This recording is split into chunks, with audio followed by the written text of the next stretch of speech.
Ronnie Coleman between 1999 Mr. Olympia when he arguably presented his best version ever, and 2007 Mr. Olympia when he came back to fight for the title he lost to Jay Cutler in 2006 and ended up fourth behind Jay, Victor Martinez and Dexter Jackson.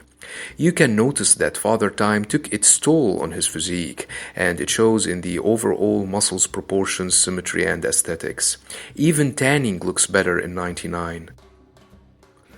The front double biceps shows that Ronnie maintained the peak in his biceps, but you can notice that his left arm in 2007 is not as big as it was in 99, due to the atrophy he had in his left triceps and lats, and we will see that in the back double biceps.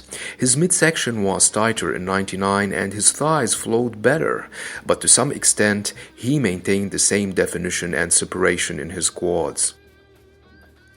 This front lat spread from 98 Mr. Olympia shows the width and the density of his lats along with the incredible level of conditioning and definition. You can see that in 2007 his lats are not as wide due to the atrophy he had in his left lats along with his left triceps.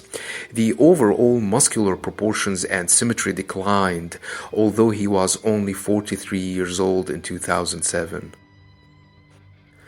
This side chest pose from 99 shows the insane size, roundedness, fullness, and the phenomenal conditioning he presented that year. Notice how his chest perfectly flows with his shoulder and arm in comparison with his pose from 2007. He lost that sharp conditioning and separation he had in 99, and his muscles did not flow the way they did in his prime. The size and the density were still there to some extent, but the muscles' quality was absent. In his prime, Ronnie was known for hitting among the most powerful back double biceps, and it shows in this shot from 99. His pose was nearly flawless with the peak in his biceps, the rib traps, lats, lower back, hamstrings, and glutes. His shot from 2007, however, shows the atrophy he had in his left lats and triceps, which affected his overall proportions and symmetry. He does not show the same details he shows in 99. His glutes were still massive, but not as striated, and his hamstrings were not as conditioned. The same goes with the rear lat spread. He was known for hitting among the greatest lat spread poses in his era, making use of the width and the density of his lats, and it shows in this shot from 99. His pose from 2007, however, shows that he did not have the same width or density he had in his prime, and lost the symmetry he had in this area due to the atrophy he had. However, he maintained the same size and definition in his upper traps, and we will see that in the most muscular pose.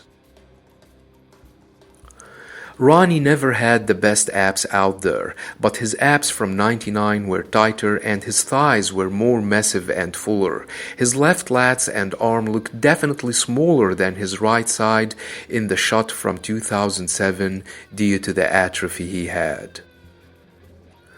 The most muscular from 99 shows his unmatched size, width, and conditioning. The muscles maturity he showed that year was beyond all the contenders, and he was still pleasant to the eye with his overall proportions and symmetry. The shot from 2007 shows that he shrunk in the shoulders area, and he does not show the same striations he used to show in his prime. His quads maintained the same definition to some extent, but were not as massive or as full. The crab most muscular from 2007 might be the closest to his pose from 99. He almost maintained the same size and conditioning. His traps still hold their own, and his chest, shoulders, and arms look full and ripped as they were in 99. The muscles definitely flowed better in 99, and the overall proportions were on another level, but in comparison to the other poses, I believe that he almost replicated the crab most muscular and maintained the same size and conditioning to a great extent, and better than any other pose.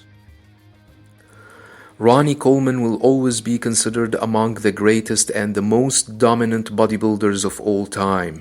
In his prime, he defeated the unbeatable powerhouses and was second to none in his size, conditioning, and overall proportions.